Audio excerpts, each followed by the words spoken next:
राम राम भाई सभी को। स्वागत है आपका हमारे चैनल अस्त्र अचीवर्स में। आज हम टॉपिक कवर करने वाले हैं वो है प्लेटो। इससे पहले हम सुकरात कवर कर चुके हैं।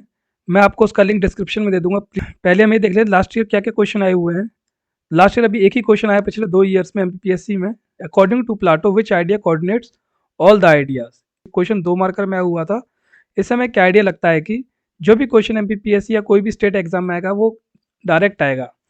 कोई भी बहुत डीप फिलोसफी का क्वेश्चन नहीं आने वाला। तो हम उसी तरीके से अपने पूरे लेक्चर को फ्रेम करेंगे, क्रिस्प, प्रिसाइज और कंसाइज रखेंगे। देखो चैनल को स्टार्ट किए हुए केवल अभी 10 दिन हुए हैं। 10 दिन में हमने ऑलमोस्ट 20 वीडियोस डाल दी हैं। शायद 21st वीडियो होगी। चलिए हम आगे चलते हैं बिना कोई टाइम वेस्ट किए। अब देखिए प्लेटो का जो बर्थ 428 427 के बीच में हुआ था ग्रीक एथेंस के अंदर। ये ग्रीक फिलोसफर थे, सुकरात के स्टूडेंट थे और अरिस्टोटल के गुरु थे। इन्होंने अकेडमी बनाई थी जो कि फर्स्ट यूरोपियन यूनिवर्सिटी थी। अकेडमी वो जगह थी जिस जगह प्लेटो अपने स्टूडेंट्स को पढ़ाया करते थे। इनके 3 वर्क सबसे ज़्यादा फेमस हैं, जिसमें आता है the Republic, statesman and loss. जो भी हम आज कुछ डिस्कस करेंगे वो मैक्सिमम द रिपब्लिक से ही है। द रिपब्लिक के अंदर जस्टिस के बारे में बहुत कुछ दिया गया है। देखिए हम केवल इतना ही इंट्रोडक्शन करेंगे। हम क्या करेंगे, हम धीरे धीरे इनके थॉट्स को कवर करेंगे। लास्ट में सारे थॉट्स समराइज कर देंगे स्पीड में, जिससे आपका टाइम बचेगा और आप आगे लेक्चर में बोर भी नहीं होगे। अब हम डिस्कस करेंगे थ्योरी ऑफ फॉर्म्स। प्लेटो के जो फॉर्म्स आइडियाज़ थे इसको हम एग्जांपल लेके स्टार्ट करेंगे समझना। मान के चेयर्स हैं, आपके यहाँ अलग चेयर है, मेरे यहाँ अलग चेयर है। किसी चेयर के 4 पैर होते हैं, किसी के 3 पैर होते हैं। चेयर भी कोई लकड़ी की होती है, कोई स्टील की होती है। तो आप कैसे बोलोगे कौन सी चेयर परफेक्ट है? नहीं बोल पाओगे। जानने की कोशिश करेंगे चेयर का एक्चुअल में मीनिंग क्या है हमारे लिए, हम किस चीज़ को चेयर बोलते हैं। तो हम चेयर बोलते हैं जिस पर हम बैठ सकते हो, उसको चेयर बोलते हैं। तो ये एसेंस है चेयर का। फिर उसमें 2 पैर हो, 3 पैर हो, 4 पैर हो, लकड़ी की हो, स्टील की हो, एक्चुअल में जो एसेंस है टेबल का वो क्या है, हमें उसके ऊपर बैठना है, ह्यूमन को उसके ऊपर बैठना है। वो एसेंस है चेयर का। अब एसेंस तो आप जानते हैं गुण, गुण हो या सार बोलते हैं हम उसको हिंदी में। तो गुण या गुणों को समूह को हम क्या बोलते हैं, एसेंस। तो कुर्सी का जो गुण है वो क्या है, हमें उसके ऊपर बैठना है। अब देखिए ऐसी एग्जाम्पल और लेके चलते हैं हम लोग। जैसे हम बोलते हैं ब्यूटीफुल वुमेन, ब्यूटीफुल फ्लावर। अब ये देखिए आप ब्यूटीफुल वुमेन को तो आप छू सकते हो, लेकिन क्या ब्यूटी को छू सकते हो? ऐसी ऑनेस्टी है, ऐसी विजडम है। तो ये क्या चीज़ है? ये सारे एसेंस हैं, ये सारे आइडियाज़ हैं। ये आपका पेन है, अब पेन भी अलग अलग तरीके होते हैं, कोई ब्लैक, ब्लू, किसी का शेप अलग है, कोई बॉल पेन है, कोई जेल पेन है, बट उसका पर्पस क्या है? एक पेपर पर लिखना। हाँ ये आइडिया है, पेन ऐसा होना चाहिए। अब आप मान के चलिए कि दुनिया के सारे पेन खत्म हो जाते हैं सडनली, तो क्या वो पेन का जो आइडिया वो खत्म हो जाएगा क्या? नहीं होगा। आपको पता है तब भी पेन ये चीज़ होती है, ऐसा होता है पेन। पेन ये उसकी क्वालिटीज़ हैं, उसके गुण हैं पेन के, आपको तब भी पता होगा। पेन की जो आइडिया उसकी एक्सिस्टेंस तो खत्म नहीं होगी, भले फिजिकल एक्सिस्टेंस खत्म हो जाए। जो आपके पास हाथ में, जो फिजिकली हाथ में ये पेन भले खत्म हो जाए, लेकिन जो आइडिया आपके पास होगा भी खत्म होगा नहीं होगा। तो इससे हमें क्या पता पड़ता है कि जो फॉर्म्स आइडिया हैं वो परमानेंट हैं और वो एब्सल्यूट हैं। एब्सल्यूट मतलब वो चेंज नहीं होते। मान के चलिए आज ये पेन का आपके दिमाग में आइडिया है कि पेन का काम ही होता है, वो कभी चेंज हो सकता है। आप उसके ये कल ही बोलते हो कि पेन से हम टाइप कर सकते हैं, नहीं कर सकते ना पेन से टाइप। पेन से आप लिखोगे, आप ये नहीं बोल सकते जो पेन होता है वो फुटबॉल खेलने का काम आता है, ये भी नहीं बोल सकते। तो जो पेन का जो आइडिया है कि हाँ वो लिखने के काम आता है वो परमानेंट है, तो वो कभी चेंज भी नहीं हो सकता। अब हमको यहाँ 3 क्वालिटी मिलती है फॉर्म की इस जगह से। एक वो नॉन फिजिकल है, हम उसको छू नहीं सकते। ब्यूटीफुल वुमेन को तो आप छू सकते हो, ब्यूटी को नहीं छू सकते। इससे एक चीज़ और निकलती है फॉर्म की कि ये स्पेस और टाइम से परे होते हैं। इनका अपने स्पेस से कोई मतलब नहीं है, ना ही इनका कोई टाइम से मतलब, ये टाइमलेस है। जैसे मान के चलिए वही बात हमने कही ना कि जैसे मान लो आपका पेन है, ये इसकी तो लाइफ है, ये तो खत्म हो जाएगा, लेकिन जो आइडिया है वो कभी खत्म हो सकता है क्या? नहीं हो सकता, वो टाइमलेस है वो। अब प्लेटो कहते हैं जो फॉर्म है वो ज़्यादा रियल है फिजिकल ऑब्जेक्ट से। जैसे आपके हाथ में पेन है, ये रियल नहीं है, सब मोह माया उनके हिसाब से। जो आइडिया है पेन का वो सबसे ज़्यादा रियल है। जो आइडिया है चेयर का वही रियल है। बाकी जो जितनी भी चीज़ हमारे पास है फिजिकल ऑब्जेक्ट है, सभी सब रियल नहीं है। ये सब एक इम्परफेक्ट कॉपी है उस परफेक्ट आइडिया की। Next point of form serve as the perfect blueprints behind the imperfect objects in the physical world. अभी जो पेन है इसका एक परफेक्ट आइडिया होगा दूसरे वर्ल्ड में। उनका प्लेटो ये भी कहते हैं कि जो ये आइडियाज हमारे वर्ल्ड के नहीं है, दूसरे वर्ल्ड में रहते हैं। ये हमारे स्पेस टाइम से कोई मतलब नहीं है, इनका अलग ही जगह है। तो जो पेन का आइडिया वहाँ है उस वर्ल्ड में।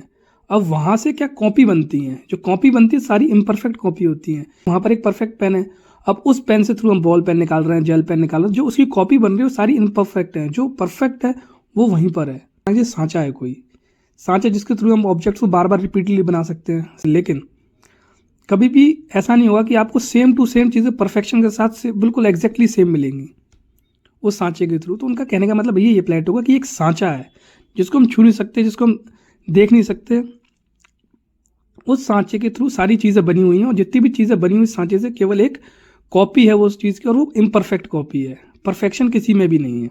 अब प्लेटो बात करते हैं ओरिजिन और स्टेबिलिटी ऑफ फॉर्म्स की, कि कितनी इन फॉर्म्स का ओरिजिन कहाँ से हुआ और कितने स्टेबल हैं ये फॉर्म्स।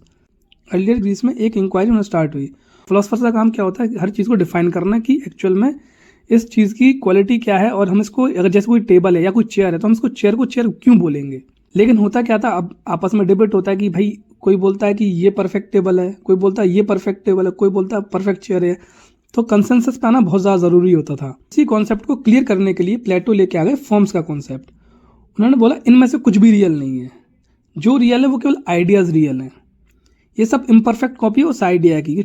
जैसे चेयर का काम होता है बैठना ह्यूमंस का, उसके ऊपर फिर वो कैसी भी हो सकती है, जो एसेंस है वो रियल है, बाकी ये सब अनरियल है। ये सब फिजिकल वर्ल्ड में कुछ भी रियल नहीं है, ये सब इम्परफेक्ट कॉपी है उस चेयर के आइडिया की। नेक्स्ट पॉइंट डिस्कस कर चुके हम लोग, forms are transcendent to space and time. हमारे स्पेस टाइम से कोई मतलब नहीं होता इनका। Forms provide the formal basis for the existence of particular objects and qualities. Plato's में कहते हैं कि फॉर्म है वो एक बेस प्रोवाइड करती हैं, कि जैसे पेन है, अब इसको पेन क्यों बोलेंगे, इसका बेस तो होना चाहिए।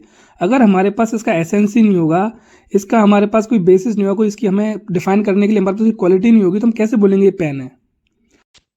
अब हम जानेंगे जो प्लाटो की एपिस्टेमोलॉजी है और फॉर्म है, इनके बीच क्या रिलेशन है। एपिस्टेमोलॉजी वो ब्रांच है नॉलेज की जिसके थ्रू हमें ये पता लगता है कि जो हमें नॉलेज है वो किस तरीके से हमारे पास वो नॉलेज आई और हम किस तरीके से नॉलेज को ग्रहण करते हैं। तो प्लाटो के हिसाब से जो एपिस्टेमोलॉजी और फॉर्म के बीच जो रिलेशन है उसको हमें डिस्कस करेंगे। तो प्लेटो कहते हैं कि ट्रू नॉलेज वही है अगर आपके अंदर एबिलिटी है जो वर्ल्ड ऑफ फॉर्म्स उसको समझने की, उसको ट्रू नॉलेज बोलेंगे। और उनका कहना ये है जो फॉर्म्स हैं वही सोर्स है ट्रू नॉलेज का। वो कहते हैं कि ट्रू नॉलेज वही है अगर आप में इतनी क्षमता हो कि आप समझ पाओ कि जो वर्ल्ड ऑफ फॉर्म्स है वो कैसे हैं और जो आइडियाज़ होते हैं वो क्या होते हैं और किस तरीके के परफेक्ट आइडियाज़ होते हैं। अगर आप वो समझ सकते हो तो वो ट्रू नॉलेज है। अब उनका ये कहना था सोर्स क्या है उसके, तो उन्होंने कहा सोर्स अगर आपको ट्रू नॉलेज का ढूंढना है तो वो है फॉर्म्स, आइडियाज़, वही ट्रू नॉलेज है। बाकी जितना भी हमारे वर्ल्ड में सब मोह माया है वो ट्रू नॉलेज नहीं है। ट्रू नॉलेज अल्टीमेटली इनके जो परफेक्ट फॉर्म है, इनका जो परफेक्ट आइडिया है वह ट्रू नॉलेज है और वही सोर्स भी है ट्रू नॉलेज का। अब उनके हिसाब से नॉलेज आप लेते कैसे हो, आप लर्न कर एक्चुअल में क्या चीज़ लर्न करते हो आप, तो वो कहते हैं जो लर्न करना होता है वो कुछ भी नहीं है, केवल याद करना है। जब हम आए थे ऊपर से उस वर्ल्ड से जहाँ पर आइडियाज़ हैं, तो जब हमने परफेक्ट आइडिया देखा था तो हमारा जो कर्तव्य है या हमारा जो अल्टीमेट गोल है वो उस परफेक्ट आइडिया को पाने का है। ये प्लेटो की एपिस्टेमोलॉजी फॉर्म की थ्योरी कहती है कि learning is remembering or initial acquaintance with form. मतलब लर्निंग केवल याद करना है उस फॉर्म को जो हमने सबसे पहले एनकाउंटर की थी इस दुनिया में आने से पहले। प्लेटो यहाँ बताते हैं ऑब्जेक्ट और फॉर्म का रिलेशनशिप। तो प्लेटो कहते हैं form represent the essence of various objects and qualities. हम डिस्कस कर चुके हैं कि फॉर्म्स एसेंस बताते हैं सारे ऑब्जेक्ट्स की और उनकी क्वालिटीज की। Forms resolve the problem of universal, ये भी हम डिस्कस कर चुके थे। फॉर्म्स क्या कर रही हैं, फॉर्म्स ने एक प्रॉब्लम जो ग्रीक फिलोसफी की थी कि यूनिवर्सल्स क्या है उनको भी इन्होंने रिजॉल्व किया। यूनिवर्सल मतलब होता है कि जैसे टेबल है तो परफेक्ट टेबल क्या है, हम किस टेबल को यूनिवर्सल बोलेंगे, इसी को परफेक्ट टेबल बोलते हैं। तो प्लेटो ने बोला कि नहीं, ये टेबल परफेक्ट नहीं है, पेन परफेक्ट नहीं है, परफेक्ट तो आइडियाज़ हैं। तो यूनिवर्सल की प्रॉब्लम खत्म हो गई, उन्होंने यूनिवर्सल लेके आ गए। पेन का एक उन्होंने यूनिवर्सल बना दिया, वो क्या, पेन का आइडिया वो यूनिवर्सल हो गया पेन का। चेयर का आइडिया, टेबल का आइडिया, ब्यूटी का आइडिया, ऑनेस्टी का आइडिया, सारे के सारे उन्होंने यूनिवर्सल के अंदर लेके आ गए। तो नेक्स्ट पॉइंट है forms are singular entities causing plural presentation.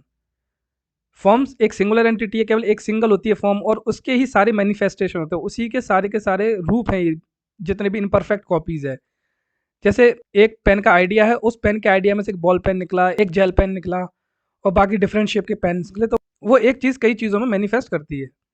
Next है perfection and immutability of forms. इसकी फॉर्म्स परफेक्ट है और ये कभी चेंज नहीं होती, आप इनको कभी चेंज नहीं कर सकते। फर्स्ट पॉइंट है physical things are subject to change but forms are not. कि फिजिकल थिंग जो होती है वो चेंज हो जाती है बट फॉर्म्स कभी चेंज नहीं होती। Second, forms are perfect and unchanging representation. Form एक परफेक्ट और कभी ना चेंज होने वाला रिप्रेजेंटेशन है। Forms remain unaffected by time और चेंजिंग कंडीशन। मतलब फॉर्म टाइमलेस है, इनको टाइम से कोई फर्क नहीं पड़ता है, टाइम के साथ कभी चेंज नहीं होती। नेक्स्ट है फॉर्म का intelligible real and separation of forms. हम डिस्कस कर चुके हैं कि फॉर्म इस वर्ल्ड की नहीं है, इस फिजिकल स्पेस की नहीं है, उनका उनका एक अलग ही वर्ल्ड है, वो वहाँ रहती हैं। उनका जो वर्ल्ड है वो हम अपने सेंस के थ्रू नहीं जान सकते, उसके लिए हमको ट्रू नॉलेज लेनी पड़ेगी, हमें ट्रू नॉलेज होनी चाहिए फॉर्म्स की, तब हम जान पाएंगे उस फॉर्म के बारे में या उस रियल्म के बारे में। तभी बोला इंटेलिजिबल रियल, मतलब हम जिस रियल्म को ना छू सकते, ना देख सकते, ना अपने सेंस ऑर्गन यूज करके जिसको हम नहीं समझ सकते, वो है इंटेलिजिबल रियल। और जो फॉर्म है वो हमसे सेपरेटेड है। तो ये देखिए, forms exist apart from physical space, space में नहीं है forms. Forms belong to an intelligible realm beyond the sensory world, मतलब जो फॉर्म है वो अलग ही वर्ल्ड में रहती हैं जिसको हम अपने सेंस के थ्रू एक्सेस नहीं कर सकते। Third, Plato use poetic language to illustrate the non literal existence of this real. तो प्लाटो पोएटिक लैंग्वेज को यूज करता है ये बताने के लिए कि एक्चुअल में लिटरल एग्जिस्टेंस इस रियल्म की है ही नहीं। अब आते हैं हम इसकी एम्बिग्विटीज और क्रिटिसिज्म ऑफ द थ्योरी पे। तो पहला तो यही है कि प्लाटो ने अपनी अलग अलग बुक्स में अलग अलग कॉन्सेप्ट दिए हैं फॉर्म और आइडियाज के, तो सबसे बड़ी प्रॉब्लम वहाँ क्रिएट होती है। सेकंड प्रॉब्लम है जो स्कॉलर्स हैं वो अलग अलग तरीके से फॉर्म्स को इंटरप्रेट करते हैं, एरिस्टोटल ने अलग तरीके से किया है, बाकी फिलोसफर्स ने अलग तरीके से किया है। थर्ड प्रॉब्लम है डिबेट। डिबेट होता है कि ये पैराडाइम है, यूनिवर्सल है, या कॉन्ग्लोमरेशन ऑफ इंस्टांसेस, मतलब पैराडाइम होता है मॉडल। तो अभी तक इस पर भी डिबेट चलता है कि एक्चुअल फॉर्म को किस चीज़ में डाला जाए, या तो उनको मॉडल सांचा बोला जाए इनको, या इनको सारी खूबियों को इकट्ठा करके जो एक मैटर बनता है वो माना जाए, या एक यूनिवर्सल अपने आप में एक ये चीज़ है